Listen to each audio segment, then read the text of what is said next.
He kōna ipurangi tēnei nā te reo irirangi o Aotearoa.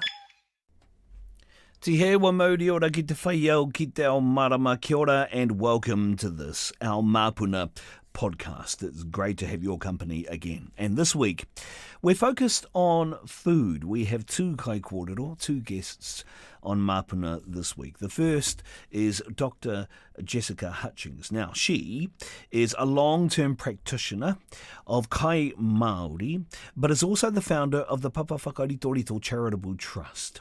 The kaupapa of the trust is research, education and development in relation to Māori food sovereignty. And this is a kaupapa that Jessica has been a part of for a long time, for 25 years and more, under the tutelage of kaumātua like Percy Tipene. And then after Dr Jessica Hutchings, we have the head chef of a restaurant in Grey Lynn called Ada. He's Māori, 35 years old, has a full facial moko, a mataora, and is from the north.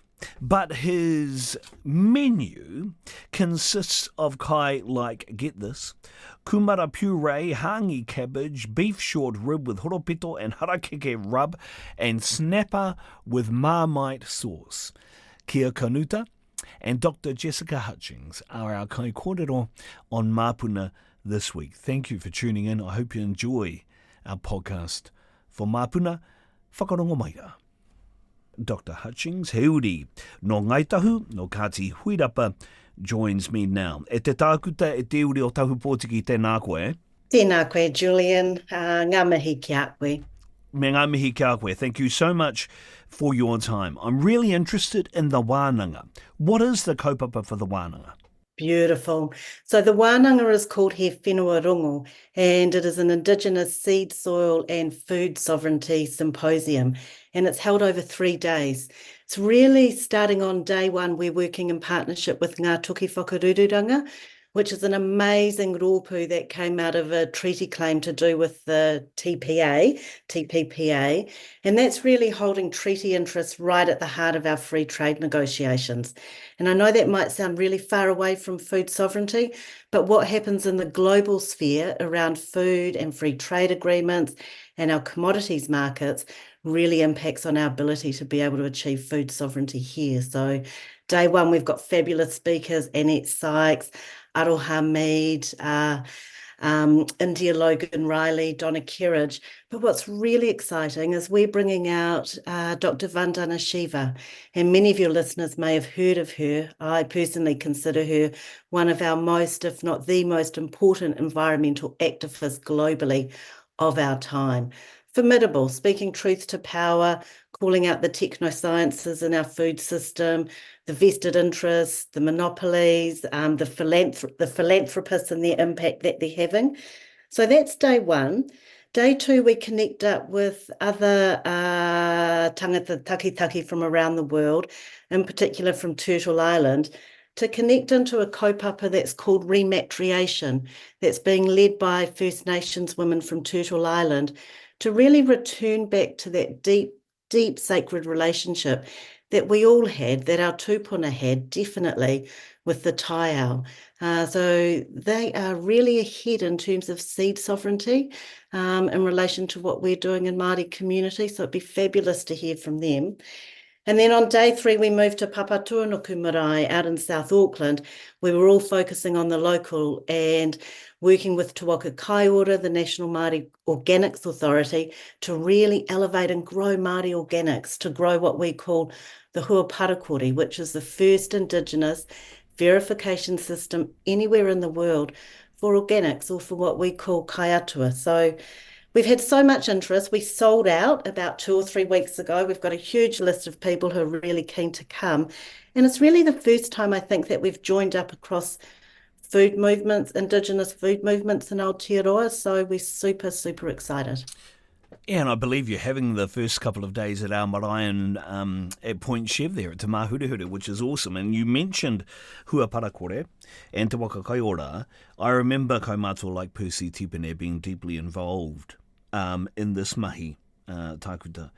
And I wonder whether, when we talk about issues like GMOs and other kaupapa that are going to be a part of this wānanga, and not that I'm fully informed in GMOs, and maybe you can talk me through that if that's okay, because I know it's going to come up in the wānanga next week. Yeah, absolutely. Actually, GMOs, Julian, was the reason that I first kind of connected with Te Waka Kaiora 25 years ago. They were the only kaupapa Māori organisation that was standing up and taking a really clear stand against GMOs. Well, what we also too understand as Indigenous peoples is biopiracy or biocolonialism. So that first wave of colonisation came for our lands and our language and our food sources. And the second wave of colonisation, if we think about it from an Indigenous standpoint, is after the DNA of ngā mokopuna o Ranginui me Papatuanuku. So after the DNA of our flora and fauna, and also too over our seeds. So we definitely will be spending a lot of time in the conference talking about biopiracy and the impact of ownership over life forms, ownership over our seed, talking about seed sovereignty and how we as Indigenous people can actually return back to our rightful place as the kaitiaki of our seed. So many non-Indigenous peoples in Aotearoa and across permaculture and organic movements are working with our seeds, doing beautiful things, but actually they shouldn't be the caretakers of those seeds. This is about rematriating our seeds back into the hands of our communities. So Māori community. Sorry, Carry on. no, I was just going to say you raise a really interesting point. And the thing that comes to my mind is, say for my community or communities I'm a part of, say in Hokianga, how do we empower those communities, Takuta? We build living seed banks. We take the lead from what other Indigenous communities are doing overseas, and we save our seeds locally, not to lock them away for year upon year, but to make sure that we're saving them and then we're sowing them in the following year so that we're developing foods and crops that are adaptive to climate conditions. So the only way we can do that is if we keep planting out those seeds year after year. And when we rely on our seeds to come from the commodity market, then those seeds don't have the ability to be able to do that. So really it's about holding our seeds in the hands of loving communities to be able to do that again. Start small, start local. That's where the power is. That's how we're going to return food, seed and soil sovereignty back into the hands of our communities. What is the biggest barrier at the moment as you see it, Takuta? Land. Whenua, whenua, whenua. Whenua in terms of its proximity to our communities and where our people live, so that food growing can be returned right back next door to where our people are. So that's one thing. I think the other thing that's a really big barrier is that we just have commodities food available to us all the time, and it's incredibly cheap because of the way that the market produces that food and skews the real cost of it.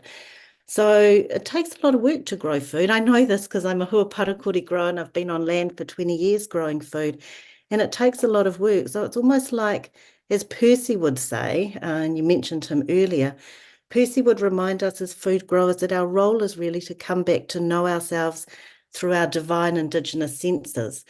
So it's that kind of decolonizing work that we need to do around food growing to come back and know ourselves as Indigenous peoples and as the food growers. So lots of barriers, but I think the really exciting thing about food growing, and COVID definitely showed us this, is that our people are ready for it. There's been such a return back to our food ways. And now we need to think about, right, so where's our seed coming from? How are we looking after Hini-a-Hone? How's our work in the soil elevating her mana? And how can we protect her? There's a really deep global soil crisis going on at the moment, and the FAO of the United Nations tells us we only have less than 50 harvests left of growing food in the soil because of soil desertification or degradation. And so we really need to think about what we're doing in our soils in Aotearoa. And this is particularly so for Māori agribusinesses as well, who are locked into the commodities market farming approach, who are growing monocultures or monocropping or sheep and beef. It's really about how can we bring diversity back into our food system, into food and farming again. Takuta, I rudely interrupted you as you were telling me how you got into the mahi. You mentioned Matua Pusi, of course, all those years ago now. Gee, it feels like a long time ago now, eh? 25 years, I think you said something like that. Yeah. And I interrupted you as you were telling me that story. But I think this is important because your positionality here is really key into why this wānanga is happening next week. Yeah, absolutely. Kia ora. Well, first of all, I think all of the elders that we have the opportunity to mahi alongside when we were a lot younger, 25 years ago, create really formative experiences for us, and definitely did for me as wahine Māori. And Percy was so clear. He had such clarity around food and farming. And so that was really important for me. And he had a very clear analysis about GE. But the other thing for me is that I whakapapa to India on the other side, one side, us side, a part of me, Uh, uh, coming from India. And my grandfather was really involved in the movement of Gandhiji and marched with Gandhiji as part of the Salt March in Gujarat. And so this notion for social justice has been really wired and built into me. And I had the privilege probably about 25 years ago to travel to India and meet with Dr. Shiva and to connect up with the movement of seed sovereignty, but a movement that she actually called Diverse Women for Diversity. And it was about women actually as the caretakers and the holders of seed, holding and caretaking the diversity for future generations. And she likens the movement of Gandhi and the symbol of resistance that we see in the middle of the Indian flag, which is a spinning wheel, mm. reminding us of the power of local economies. She now talks about seed as being that modern day symbol of resistance in food and farming, because within a seed, one seed contains the hope, for future generations. We can produce a lot from one seed. And it wasn't uncommon when Indigenous peoples had to flee colonization that they actually braided the seeds in their hair. Women would braid the seeds in their hair.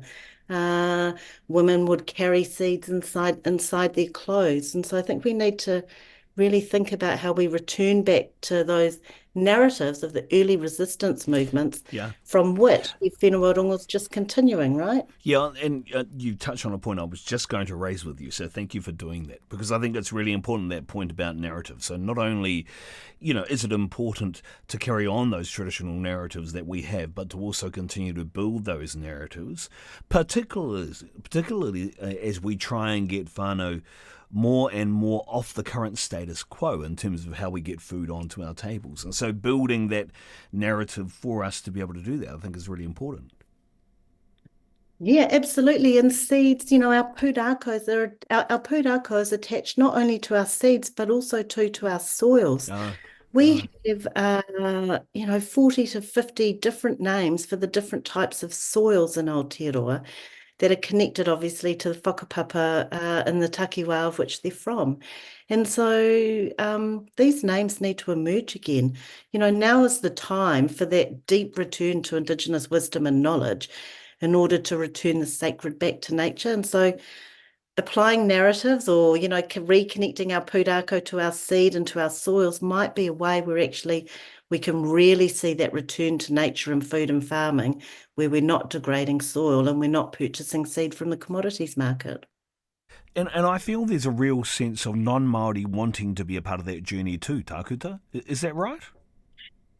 Oh, absolutely. They're right there with us. This is a journey for everybody, and we've said that with He Whenua Rongo.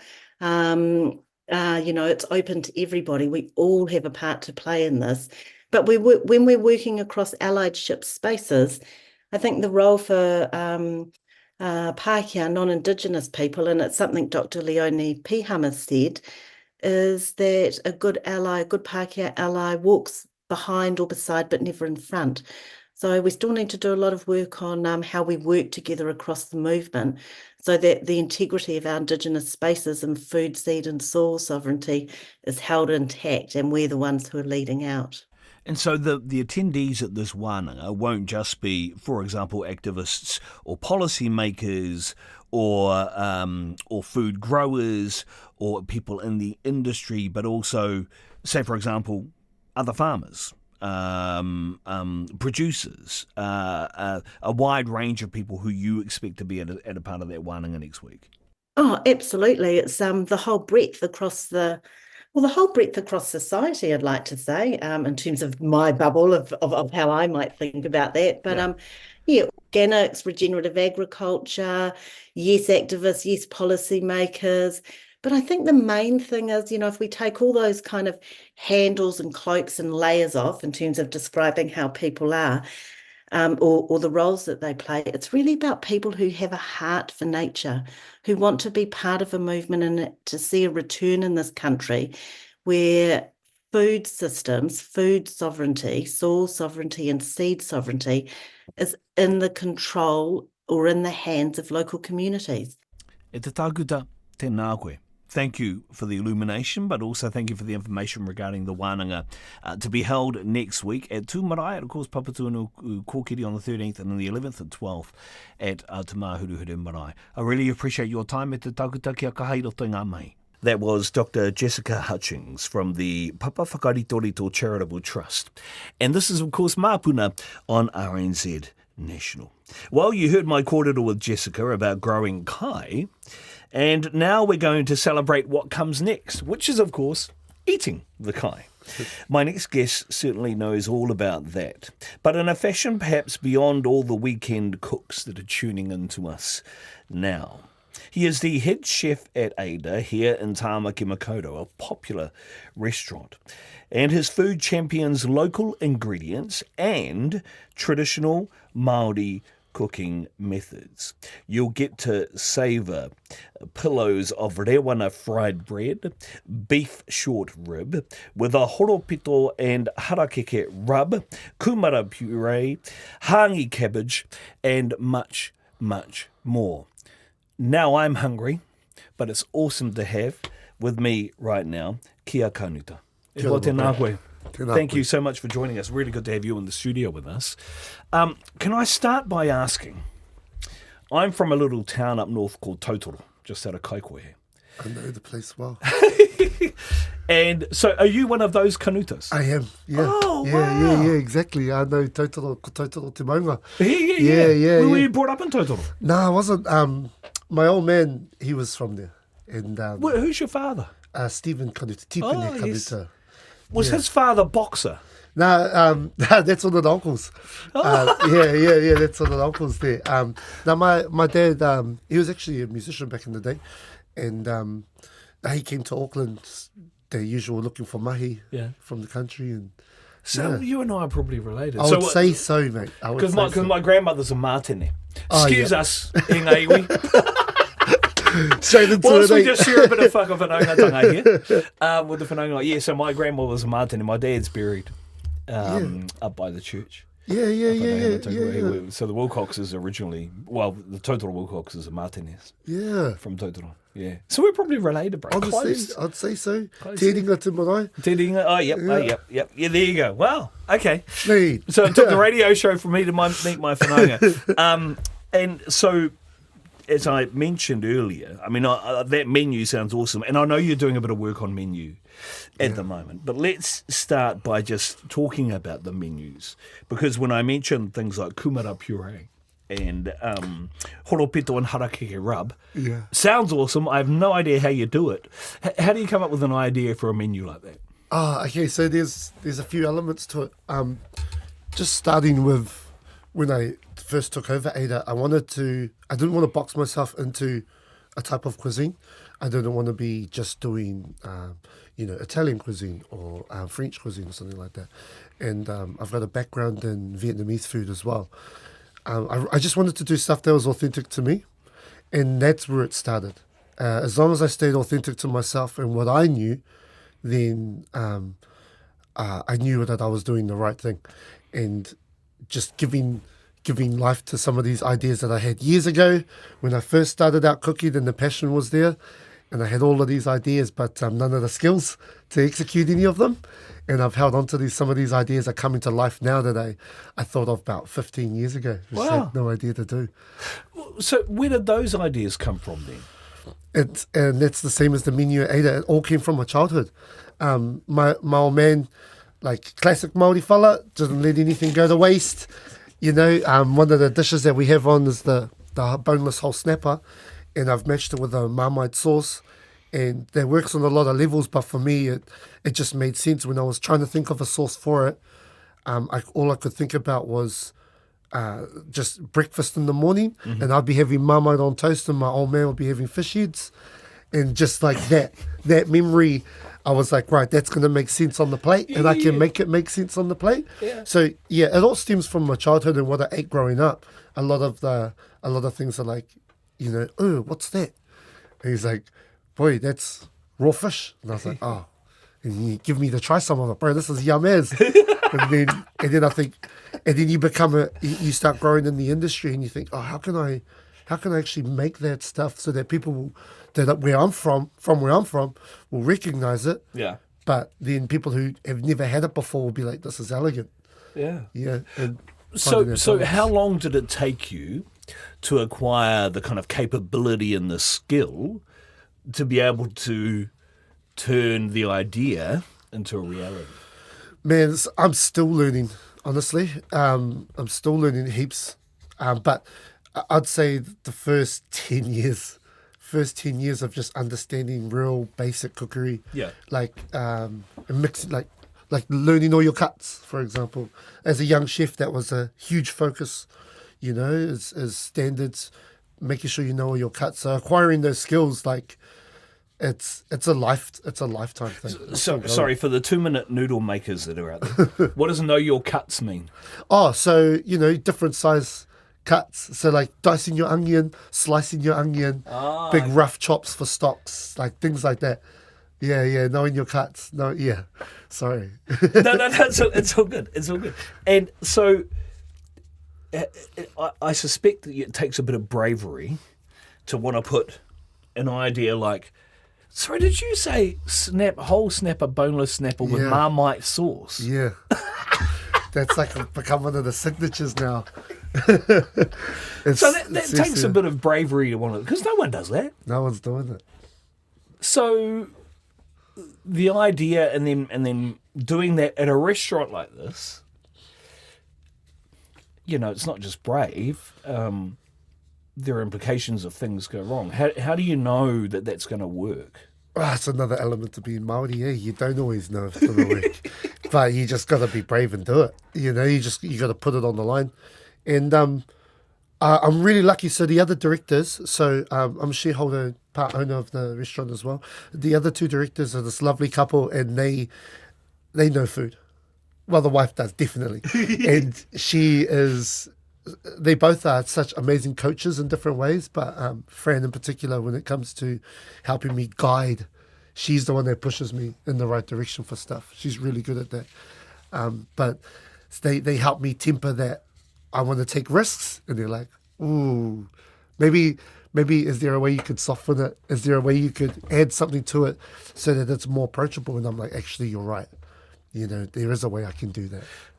So that's really interesting that they're willing to take the punt too.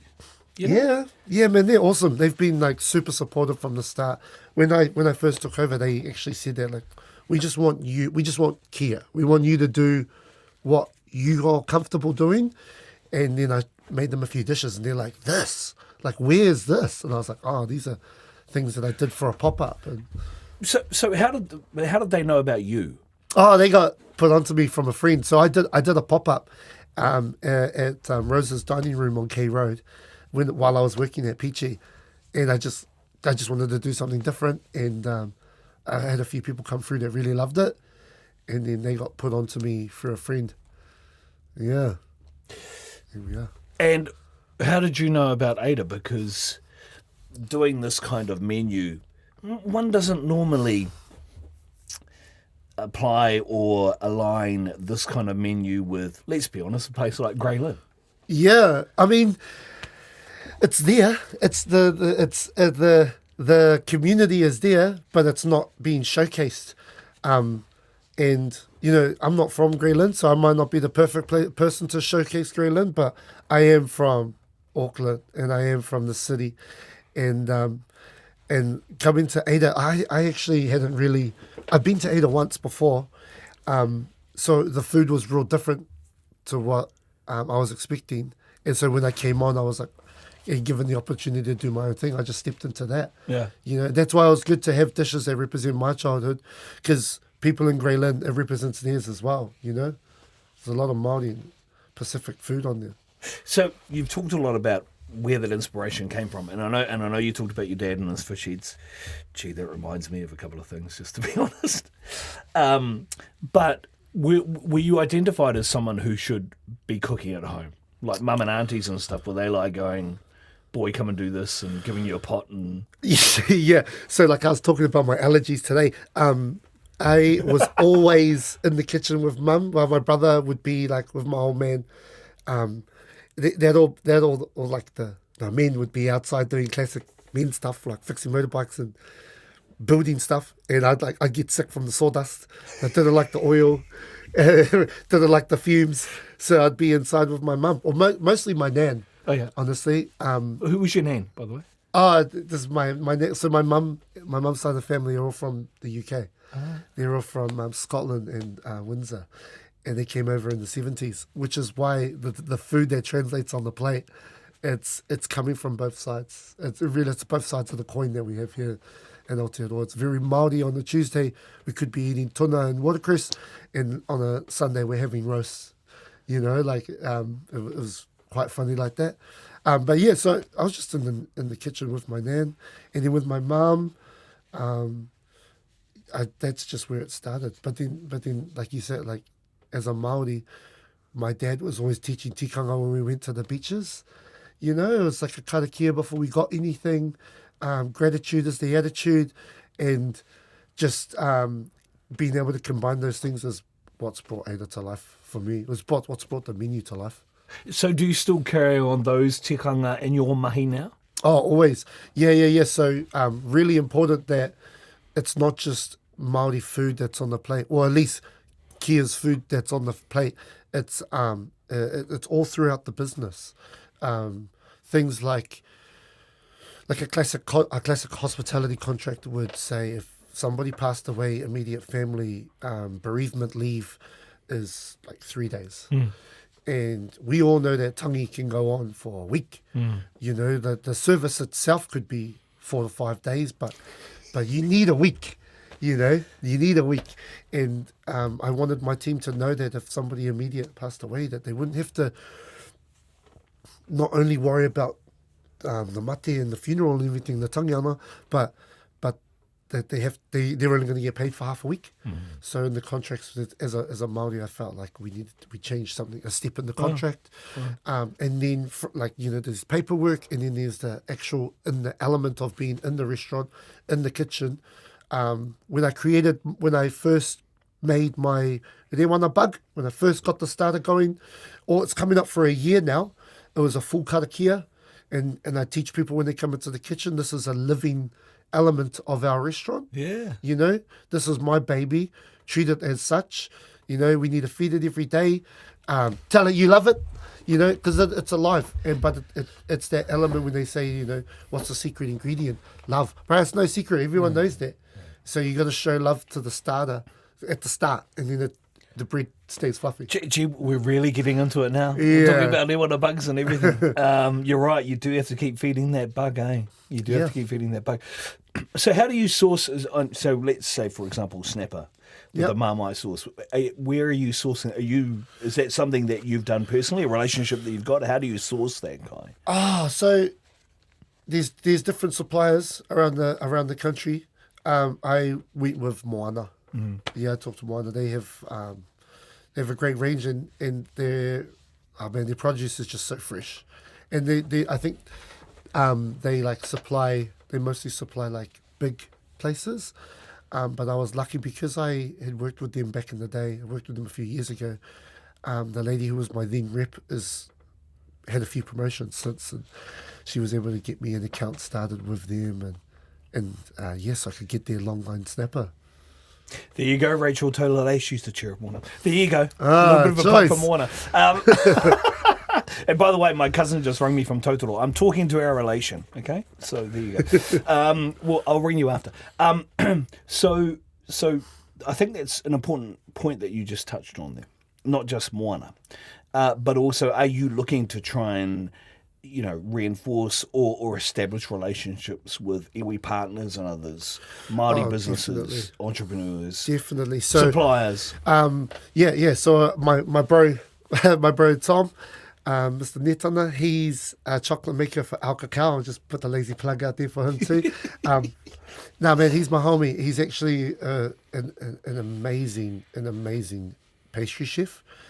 Second generation, so he's been in it for a minute. Wow. And he's so one of the first things I did when I put my menu on was I talked to the bro, and I was like, yo, I need my own chocolate bar. Like, one thing I've always wanted as a kid was like, you see so many different types of chocolate bars in the dairy, and I just wanted my own. I wanted something that reflected me. And so me and the bro came up with one, and that was on the menu for a long time. We did a couple of versions of it, and now I'm switching it up coming into winter. But he's made me chocolate truffles. So that's like another local bro, Māori-owned business, Al Cacao. He's like, he's doing it. And then anyone else, like I've got a local mushroom supplier. He like lives out west. I went over his house. He's like kitted out the whole downstairs of his house, just growing these beautiful oyster mushrooms. Wow. Yeah. So if I can, I mean, because it is expensive, so you got to be smart with it, with the produce of what you're doing. Like, don't waste anything. But if I can, man, I definitely get the locals on, like 100%. Awesome. Hey, so one of the things that I mentioned earlier was. We talked about the fried bread, but also hangi cabbage. Yeah. And I suspect hangi is a bit of, a bit of the kai that you make as well. So everyone always wants to know what the secret sauce of hangi is. How do you make hangi cabbage be hangi cabbage? Because let's face it, there is a big difference between normal cabbage and hangi cabbage as a kai. So I pulled away from hangi being an actual dish and looked into it as more of a technique. And something that could represent Māori as a cooking technique, and not something that like is just associated with pork and cabbage and stuffing. Don't get me wrong, man, that stuff's delicious. But so I, oh man, that's a bit of a deep corridor. So this technique that I use at the restaurant is actually developed from something my old man came up with back in the day. I grew up in Paeroa, so we had a hangi pit down there. In the garden, just for like special occasions and stuff. But when we moved to Auckland, we were just renting, and we were like living in Kelston, so we weren't able to dig a hole in the backyard because like, you're not allowed to dig pits in the backyard. And so my old man just started doing it stovetop and then into the oven. Like heaps of people know about oven hangi. Yeah, he just did it stovetop. And then once I like really looked into it and broke down, the actual cooking method of hangi and how the heat works, how the heat rises and falls, I was like, oh, I can figure it out. And then I did it stovetop as well. So all the elements are there. So, I've got my wood chips, my rocks in the bottom to keep it weighted down, keep the steel weighted down. Yeah. And then I've got my mesh, and then I've got a layer of cabbage leaves. And so the bottom cabbage leaves are basically unusable because they get the majority of the heat and the smoke. But then all my potatoes will be there. Like, depends on what I'm hanging that morning. Today it's going to be pumpkin. It'll be, there's like a layer of cabbage leaves on top of the potatoes, and then a bunch of cabbage leaves on top of that, and then the cloths or the soaked sacks, and then the lid. And it's that layer in between is the cabbage leaves that I use, where they're like smoked and steamed at the same time. Yeah. That's the technique for it. I've got to say, this is awesome. I'm really enjoying this. Sure. Not because I'm just looking forward to getting to the restaurant one day and having a kai. Now, you mentioned other restaurants that you worked at, and I want to pick up the Vietnamese thing soon. Yeah. But you mentioned Peachy. Yeah, man. But also, so let's name some others. Prego. Yep. Cafe Hanoi. Yep. And Mud Brick, just to name a couple. Yep. These are flash restaurants, bro. Yeah, the felt flash when I was working there too. So really? So, yeah, wow. Like I far out. I turned 35 in a few weeks, and I started at. It was actually non-solo pizza, so we chef from straight from chef school to a catering gig with Duf Catering, and I think it's still doing movies now and super yachts now, and then went from there to non-solo pizza, from there to Prego, and then I was at Prego for a good few years. Wow. And that was under Lennox, who's still there now. And then I went to Cafe Hanoi when my friend Jason Van Dorsen opened Cafe Hanoi back in the day. I went down with him, and now and Cafe Hanoi I've like been and gone like 3 or 4 times now. I used to just come for a year or two and then leave. Yeah. And that's manned by Nathan Hopapa now, who's another Māori chef that's doing it. But he's like very specific in what he does. Like he's nailed the Asian cuisine market. Yeah. But yeah, I've been really actually pretty blessed with my career, to be honest. The places I've worked and the people that I've gotten to work with. Any mishaps? Oh, heaps. Like? Heaps. All through my own fault. Burnout is the one. Well, you were just telling me before we came on here about the hours. Oh, bro, the hours. That's where it starts. And then the mismanagement of stress is the other one. So you're going to do the hours. You need to put the hours in looking after yourself. You know what I mean? But how do you do that? Because tell everyone what you told me earlier when Tama was making a coffee for you. You told me how many days off you've had this year. Oh, not many. Whini. I had my first night off this week on a Wednesday night. I had that night off. And I ended up cooking. It was so funny. I had Wednesday night off for the first time in ages. I let my new sous chef run the show, and he nailed it. I was getting texts later on that night like, your team did outstanding, which was such a peace of mind, because it's always in the back of your mind if I'm not there. You know, does the food have context? Does the playlist make sense? Are my guys telling the stories on the floor? You know, if I'm not there to give it that, to fully frame it. But to hear that my team was smashing it was great. It's acts of service. It's showing someone you care, but it's inviting them into your culture. You're feeding them. You know, you're filling their puku up. They're going to take that on, have energy for the next day. It's the essence of life, bro. You don't eat, you die. You know, like that's what I love about it. It's like cooking for whānau. It's like, while it can be hoha sometimes, there's honestly like when we one of my favorite memories is when we went out, took all the kids out, and we were up in Waitangi to go get a bunch of pipis and some cockles.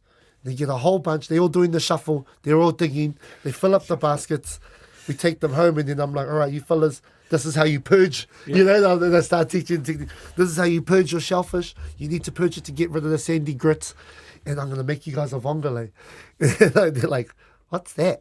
Like, spaghetti and clams. You know, and my daughter loves it. Yeah. You know, and the kids end up loving it, and that's what I love about cooking for the family. Wow. It's. By the way, you said something just before, which the audience may not understand. I think you called it a shuffle. We call it a swivel. Yeah.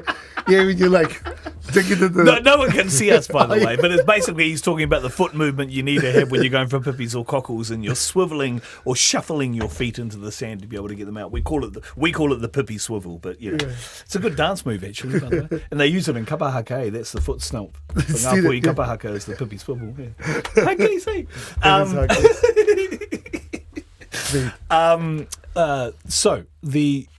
This is how I heard about your wharekai. I'm sitting with a mate of mine. I'm trying not to drop names, but I should probably tell everyone who it is. His name's John Campbell. You may have heard of him, Aotearoa. Anyway, and he says to me, Jules, you've got to come to this restaurant with me one day. And he told me about this restaurant. He said, I believe it's pronounced Ada, but we call it Ara. We call it the Greyland folk, the Greyland Massive calls it Ara. He said, it's amazing. I said, oh, yeah. And he said, it's a Māori chef. I said, how do you know he's a Māori chef? He's got a mataora. There are not many. There's a few Māori chefs. Not many have a mataora running a restaurant in places like Greyland, right? I don't know. Fucking Greyland. I don't know anyone, any other chefs with mataora that are running their own restaurant. At least not in Tamaki. Yeah. But, you know, like I said to you this morning, I keep my head down most of the time. I'm just focused on what I'm doing. And there's no traffic in your own lane, eh? They just stay in my restaurant and just focus on what I'm doing. But, you know, looking at the culture, it was actually strange to me. when I was trying to explain to people what I'm doing, they're like, why hasn't this been done before? I'm like, bro, I don't know. And I honestly don't have an answer for that. And I think it's been done in different ways to different extents by different people. But and there's a couple of Māori restaurants out there that I didn't feel represented in what they were doing. And like, no hate or disrespect. Like I love the angle that they've taken and their approach to what they consider Māori kai, which is why I like try to pull away from kai Māori or Māori kai and just be like, nah, this is just what I ate growing up. So there could be a packet of pasta in there because like, we were broke. So like a packet of spaghetti or spirals went into everything to bulk it out. And yeah, there is like white bread, but there's also takako, and which is something I'm working on at the moment. Gee, we're talking Apohi language now. Yes, We're talking about the pippy swivel or the shuffle. Now we're talking about takako. Tell people what a takako is. Oh, it's God's gift. No, it's basically like Lots of ingredients. Lots of mahi. It's just flour and water, a pinch of salt, and you just work the gluten. You just work it and work it and work it. And then Nanny would bake it. Yeah. And then you're just eating it hot. Butter. Eating it hot, butter and jam. Or you're using it to dip. It's just a filler, and a lot of those things that became staples were just to fill you up. They were just to put food in the puku. Hey, can I ask you a controversial question? In a boil up, There we go. are your doughboys round or flat? Flat. See, that's a Ngāpuhi thing, eh? That's a Bro, Ngāpuhi thing. honestly, I didn't think it was until I go anywhere tainui, and I'm just like, oh, these are fuzzy. They're yum. Hey, they're yum as. But I was like, oh yeah. But it's like the doughboys are just like, they're just takako. That's been boiled. Takako in a boil up. Yeah. So I put those on the menu. So I've got doughboys on my menu. What, round or flat? So they're flat. They're flat, but they're round. So they're like little discs. Oh yeah. They're like little discs. And, Oh, so not balls, they're... Oh, okay. Yeah. That's a nice medium. Yeah, well done. Yeah. Because I remember I had a whānau... I wonder if anyone's listening. I remember I had a whānau come in, and we had a boil up at Tamata. At Aotearoa at Tamata. And they were, so you know where Tamata is, not far from the church in Totoro. And they came in, and my cousin Atawhai, who's passed away now, master takako maker, we had takako in the boil up and flat doughboys. And this whānau were like, what's this? Yeah. What are those? I said, those are doughboys. Those aren't doughboys, they reckon. I said, That's cracker. welcome to... What's that? I said, that takako. They were like going, I've heard of takako, but never flat doughboys. Anyway, we'll move on, because I suspect we've lost half the audience now talking about what guy we have. It's just us talking about food now. but to come back to the why did you receive your mata ora? The time was right. Yeah. The time was right for me. There's lots of reasons why I got it, and depending on who asked me, it depends on the reason that I give, because not everybody's going to get it. Yeah. But the main one that got it was to help me align myself with what I think is handsome, beautiful, strong. That represents those characteristics to me. All the men from the background that I come from, they're all tatted up as, and uncles with matora, and like one fellow in particular, his name was Scruff. He like had 5 big bull piercings, moko. He had a big wolf on his forehead. Like, he was the guy, man. Like, he was my dad's best mate. And after my parents passed away, I spent a lot of time talking to him as a young man, trying to get to know my old man better through his best mate.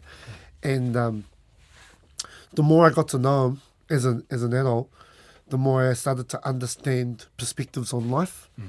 And I wanted to align myself physically with how I am mentally, and that is that our culture is so powerful and so strong, and like we've lacked representation for a long time in a lot of areas, and you know, like they say, the kohanga generation is here, and having mataora just made sense to me. No way. Hey, I've really enjoyed this. Yeah, me too. I wish we could keep going, but anyway, for a number of reasons, obviously. So, look, e te iwi, obvious plug. You want to get to this wharekai. As we said, it's called Ada. It's in Greylin. I've just looked at the website, so just go to Ada Restaurant in Greylin. You'll find the website. It's got the menu on there. It's amazing. Not only does it sound amazing, just judging by what we've been told just now, I'm sure it will be amazing. And I've now got a reason to go for a place with John Campbell tomorrow to watch Hurricanes.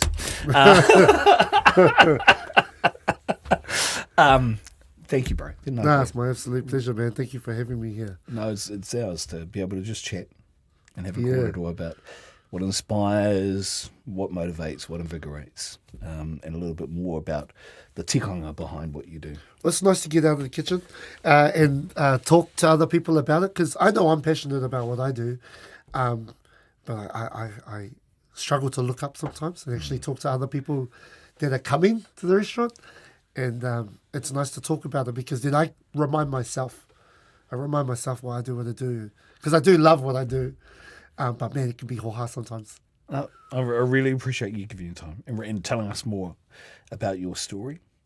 And it's always great to talk to someone who knows where Totoro is, because there aren't many of us in the world. Look, even my producer, Tamamuru's going, I've heard of it. And Tiwi, that's us. Thank you for joining us. Really appreciate all your feedback and all your comments.